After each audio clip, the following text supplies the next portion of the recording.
Hello mga kasari, so ayan, pagkatapos kong magpunas ng garapon na wala na talagang basa at talagang malinis talaga yung aking garapon mga kasari, ayan, nilagay ko na itong bagoong alamang nung malamig na nga ito mga kasari at ginamitan ko pala ito ng embodo. Embodo ang tawag namin dyan, iwan ko lang sa inyo mga kasari kung anong tawag nyo dyan dahil nga para hindi nga kalat at linis yung aking garapon dahil nga nung nakaraang unang gawa ko mga kasari ay makalat talaga yung kanyang nasa bunganga at ginamitan ko na nga ito ng embodo mga kasari at ang ganda nga ng kalabasan at hindi talaga makalat at talagang saktong-sakto talaga yung pagkakatakal ng aking bagoong alamang mga kasari. Una ko na pala nilagyan yung nagaya nitong bote mga kasari ay itong malalaki dahil nga marami naman ito, 2 kilo naman itong aking niluto at ayan na nga yung 10 bote ay talagang alam ko talagang magkakasya dito maliliit na 10 bote dahil nga marami talaga akong ginawa mga kasari para kahit pa paano ay itong aking mga kapitbahay dito ay mabintahan ko naman sila dahil nga dinideliver ko lang ito yung aking negosyong bagoong alamang mga kasari. Kapag negosyante tayo, hindi talaga mawawala sa atin yung dumiskarte tayo para kahit paano ay madagdagan yung ating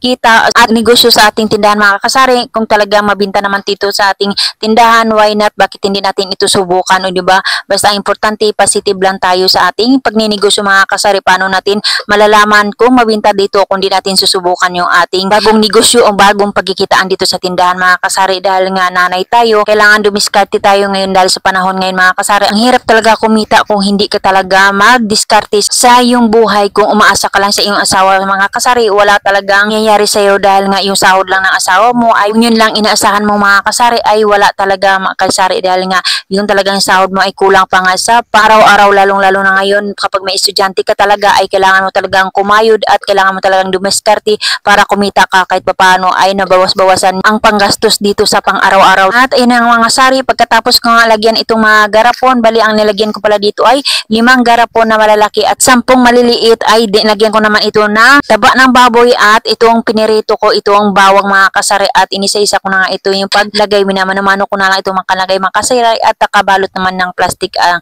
aking mga kamay dyan. At pagdating nga ng kinabukasan ng hapon mga kasari at ayan na nga yung aking ginawang bagoong alamang, i-deliver ko na nga ito doon sa aking nag-order dito ng aking bagoong alamang kasari. Bali ang dinala ko pala yun ay 5 malalaki na garapon at 5 maliliit. Bali iniwan ko lang dito yung maliliit na 5 piraso din mga kasari dahil nga may nag-order din dito sa aking kapitbahay at ayan na nga dito na ako, sumakay na nga ako ng tricycle mga kasari dahil nga baka abutan ako ng hapon at may pupuntahan pa nga akong importante mga kasari at walang nilagay ko sa eco bag yan mga kasari at ayan na excited na ako sa aking pagde-deliver ng aking mga bagoong o bagong negosyo dito sa aking dahan mga kasari dahil nga nung nakaraan nga ay talagang ang bilis talaga naubos at natutuwa naman ako dahil nga nagulat naman talaga ako, hindi ko kakalain na talagang mabilis talaga maubos yung aking nilutong bagong first time ko nga makaluto ng ganun mga kasari at ako kapag bintag ako.